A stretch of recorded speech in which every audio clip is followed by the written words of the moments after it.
Saya mengajak saudara-saudara semua membuka kitab Nehemia pasal yang ke-7. Kita baca ayat yang ke-61, 64, dan 65. Inilah orang-orang yang berangkat pulang dari Tel Melah, Tel Harsa, Kerub, Adon, dan Imer. Tetapi mereka tidak dapat menyatakan apakah kaum keluarga dan asal-usul mereka termasuk bangsa Israel. Ayat 64, mereka itu menyelidiki apakah nama mereka tercatat dalam silsilah. Tetapi karena itu tidak didapati, maka mereka dinyatakan tidak tahir untuk jabatan imam. Dan tentang mereka diputuskan oleh kepala daerah bahwa mereka tidak boleh makan dari persembahan Maha Kudus sampai ada seorang imam bertindak dengan memegang Urim dan Tumim. Kalau kita baca perikop ini, maka di situ judulnya daftar orang-orang yang kembali dari pembuangan. Jadi di sini mereka sesudah ditawan 70 tahun, mereka pulang kembali pada zaman Nehemia, mereka pulang kembali ke Yerusalem. Kemudian mulai didaftar, mulai cari silsilah. Di dalam ayat-ayat yang kita baca ini, ada sekelompok orang yang namanya tidak didapati di dalam silsilah. Karena mereka tidak ada di dalam silsilah, maka mereka dikatakan dianggap tidak tahir untuk memegang jabatan imam. Jadi mereka dianggap kamu ini bukan termasuk bangsa Israel. Tunggu dulu. Dan dikatakan mereka tidak boleh makan makanan yang maha kudus. Kalau kita lihat di dalam Keluaran 12:43 tentang makanan Paskah, maka di situ ada peraturan bahwa orang asing tidak boleh makan Paskah. Dengan lain kata, mereka ini dianggap orang asing. Dan kapan mereka ini boleh jadi imam, boleh makan persembahan Maha Kudus, makanan yang Maha Kudus? Kalau dikatakan ada seorang yang memegang Urim dan Tumim, dengan lain kata ada seorang imam besar, nanti saya akan terangkan di sini. Kalau ada seorang imam besar menjabat, baru mereka boleh menjadi imam, mereka mau makan makanan yang Maha Kudus, boleh. Nah inilah sedikit tentang apa yang kita baca tadi. Ketika saya lihat, saya renungkan, sebenarnya ini adalah gambaran tentang gereja Tuhan, saudara-saudara. Kita gereja Tuhan, umat Tuhan, orang percaya di zaman perjanjian baru, kita gereja Tuhan. Ini adalah gambaran yang sangat sesuai, sangat cocok dengan keadaan kita. Mengapa demikian? Pertama, gereja Tuhan itu sebenarnya adalah orang-orang yang tidak layak. Gereja Tuhan sebenarnya adalah orang-orang yang tersisihkan lah, katakan seperti kalau saya boleh ambil kata itu. Mengapa demikian saudara-saudara? Ada dua sisi, dari sisinya Allah, kita gereja Tuhan yang terdiri dari sebagian besar non-Yahudi dari segala macam bangsa, karena orang Yahudi mereka tidak percaya Yesus justru. Sebenarnya kita ini tidak dipilih oleh Allah. Kita ini bukan pilihan. Kita ini termasuk orang asing. Tapi kenapa kok kita dipilih oleh Allah? Alkitab menjelaskan, karena umat pilihan Allah sendiri, yaitu bangsa Israel, mereka menolak Yesus. Karena mereka menolak Yesus, maka Allah berpaling kepada orang-orang non-Israel atau non-Yahudi.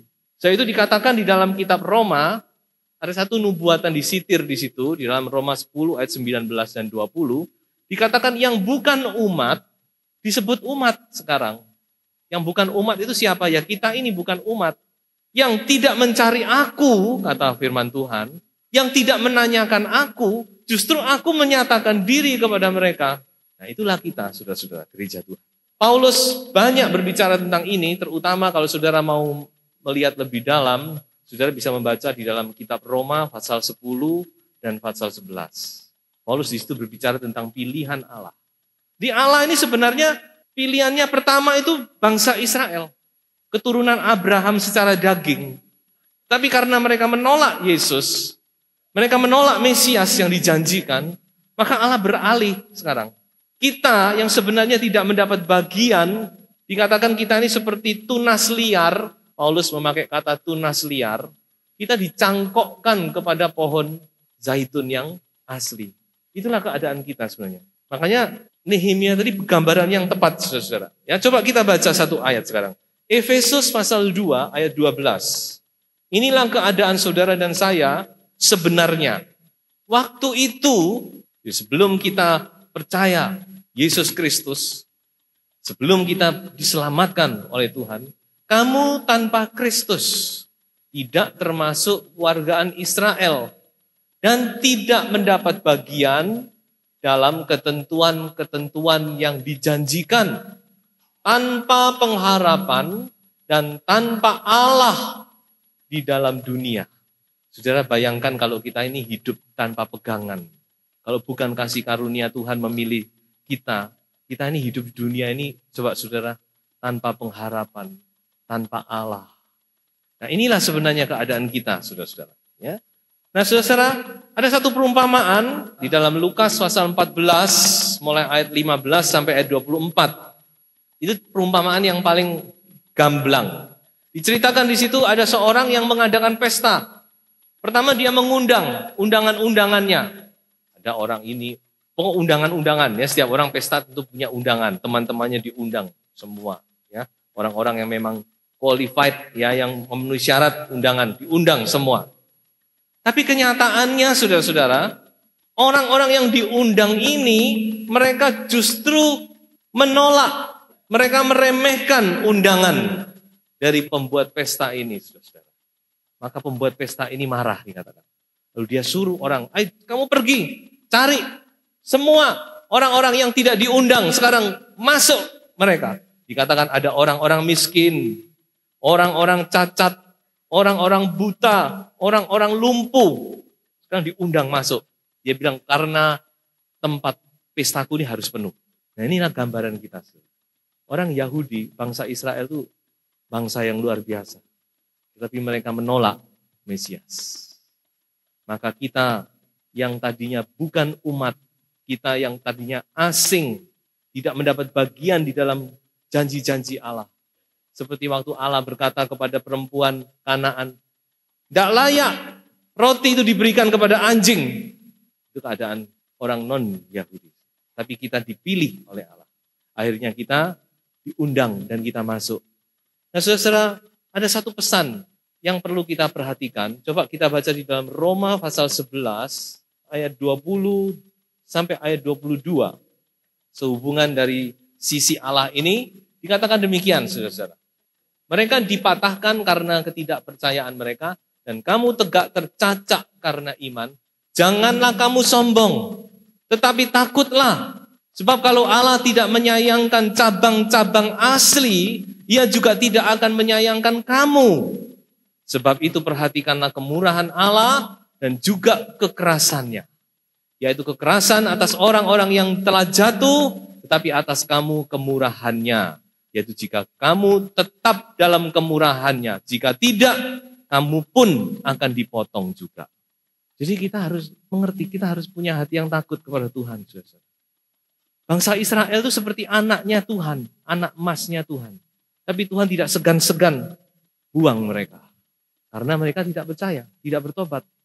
Jadi kalau kita ini ada di dalam anugerah Tuhan, kita harus ingat, anak saja dibuang sama Tuhan. Apalagi kalau kita, saudara. Ya? Ini satu pesan. Sekarang dari sisi manusia, kita ini juga sebenarnya orang-orang yang tidak terpandang. Tadi kan saya lihat dari sisi Allah.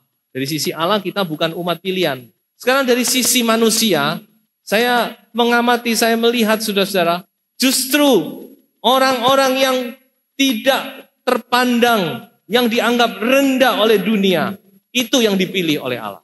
Amin. Puji Tuhan, saudara-saudara. Coba kita baca di dalam 1 Korintus pasal 1 ayat 26 dan 27. Inilah keadaan orang Korintus.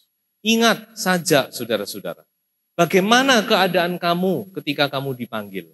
Menurut ukuran manusia, tidak banyak orang yang bijak, tidak banyak orang yang berpengaruh, tidak banyak orang yang terpandang. Tetapi apa yang bodoh bagi dunia dipilih Allah untuk memalukan orang-orang yang berhikmat. Dan apa yang lemah bagi dunia dipilih Allah untuk memalukan apa yang kuat. Haleluya. Puji Tuhan. Tuhan Yesus pernah bersuka cita untuk hal ini.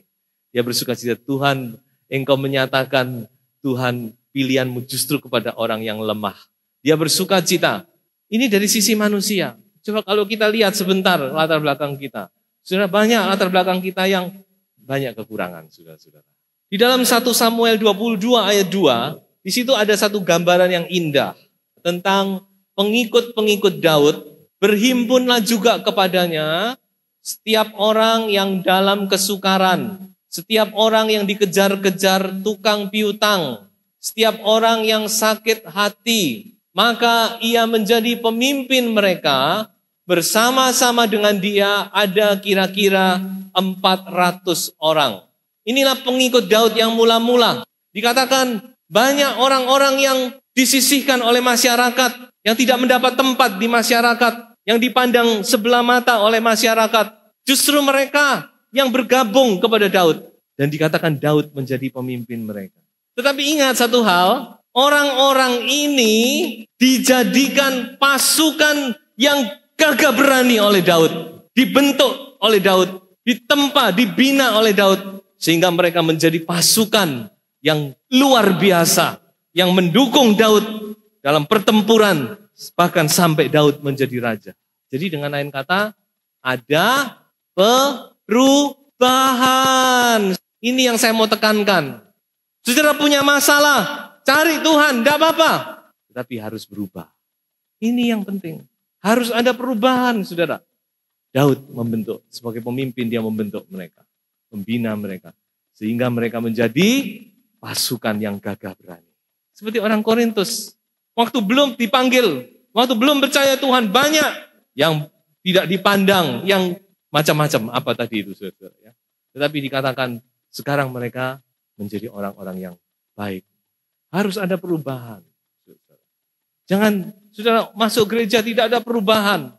Keluarga tetap berantakan, tetap berbuat dosa, tetap begini. Saudara-saudara, itu bukan tujuan Tuhan memanggil kita. Ya, harus ada perubahan. Ya. Yang kedua, yaitu kita dipanggil untuk menjadi imam. Jadi kita lihat bahwa orang-orang itu tidak boleh jadi imam. Kita tadinya tidak termasuk dalam umat pilihan Allah. Sekarang kita termasuk. Kita menjadi umat pilihan Allah, kita dipanggil untuk menjadi imam. Inilah tujuan Allah memanggil saudara dan saya. Coba kita baca dalam 1 Petrus 2 ayat 9. Inilah panggilan Allah. Dan ayat ini ada hubungannya dengan Keluaran. Waktu Allah berkata kepada Musa tentang memanggil bangsa Israel keluar dari Mesir. Ya, kamulah bangsa yang terpilih. Imamat yang rajani, saudara-saudara. Kita ini imam-imam. Meskipun sekarang belum nyata sungguhan. Kita membawa korban persembahan, korban puji-pujian. Kita tidak lagi membakar korban, memotong sapi lembu, enggak. Kita bawa korban pujian, kita berdoa syafaat. Itu kan tugasnya imam semua. Nah, saudara-saudara, itulah tujuan Tuhan memanggil kita, yaitu menjadikan kita menjadi imam. Tadinya kita tidak boleh. Ya, seperti orang-orang tadi tidak boleh menjabat imam. Kamu tidak punya bagian. Kamu tidak termasuk bangsa Israel. Kecuali ada orang yang memegang Urim dan Tumim. Nah, ini kuncinya di sini. Masih ingat ya ayat pokok kita tadi? Kalau ada orang yang memegang, nah ini, sampai ada seorang imam bertindak dengan memegang Urim dan Tumim. Apa itu artinya? Urim dan Tumim itu disimpan di jubahnya imam besar. Jubahnya imam besar itu kan ada aksesorisnya. Lalu di situ ada kantong. Di dalam itu diletakkan Urim dan Tumim. Lalu Urim dan Tumim ini untuk apa? Untuk orang kalau mau tanya keputusan Tuhan. Urimnya oke, Tumimnya oke. Wah, ini keputusan Tuhan, berarti boleh. Nah, tapi sebenarnya saudara-saudara, kalau saya renung-renungkan bicara apa sebenarnya Urim dan Tumim ini? Tidak lain berbicara tentang, baca Injil Yohanes pasal 1 ayat 14. Firman itu telah menjadi manusia dan diam di antara kita, dan kita telah melihat kemuliaannya, yaitu kemuliaan yang diberikan kepadanya sebagai anak tunggal Bapa, penuh kasih karunia dan kebenaran. Inilah Yesus. Yesus hadir membawa dua hal ini. Kasih karunia dan kebenaran. Ini juga mungkin bisa menjadi patokan kalau kita mau tahu kehendak Tuhan. Saudara harus ukur dari sini, kasih karunia dan kebenaran. Lewat enggak? Kalau kasih karunia lewat, tapi enggak benar, ya berarti enggak boleh. Makanya harus seimbang, gitu. Kasih karunia harus berbanding dengan kebenaran. Kalau kasih karunia toh, semua boleh, ini boleh, oh pokok kasih, Tuhan kasih, ini kasih, selingkuh boleh, punya istri banyak boleh, punya suami banyak boleh. Karena kasih, enggak benar, tidak lolos. Tapi kalau cuma kebenaran toh, benar, pokoknya benar, ini benar. Tapi enggak ada kasih karunia, juga tidak lolos. Kasih karunia dan kebenaran, Urim dan Tumim. Imam besar membawa Urim dan Tumim di dalam dadanya. Tidak lain berbicara tentang Yesus Kristus sebagai imam besar kita. Dia datang dengan kasih karunia dan kebenaran. Sampai ada seorang memegang Urim dan Tumim, maka engkau bisa menjabat menjadi imam. Dengan lain kata, sampai imam besar itu dinyatakan, baru gereja Tuhan ini dipanggil menjadi imam. Bayangan yang indah bukan? Yesus Kristus adalah imam besar kita. Karena Yesus Kristus, maka kita juga menjadi imam-imamnya Allah. Karena Yesus Kristus kita dilayakkan, kita dipanggil menjadi imamat yang rajani. Yang terakhir, poin ketiga. Kita dilayakkan makan makanan yang maha kudus. Nah, ini berhubungan dengan perjamuan suci. Makan makanan yang maha kudus. Makanan yang maha kudus tidak lain berbicara tentang tubuh dan darah Yesus Kristus. Itulah makanan yang sesungguhnya, Yesus berkata. Tubuh dagingku adalah makanan yang sesungguhnya. The real food. Dan darahku adalah minuman yang sesungguhnya. Mengapa Tuhan kata sesungguhnya? Apa makanan yang lain tidak sungguh? Kita buktinya makan lain, masak nasi goreng juga kenyang.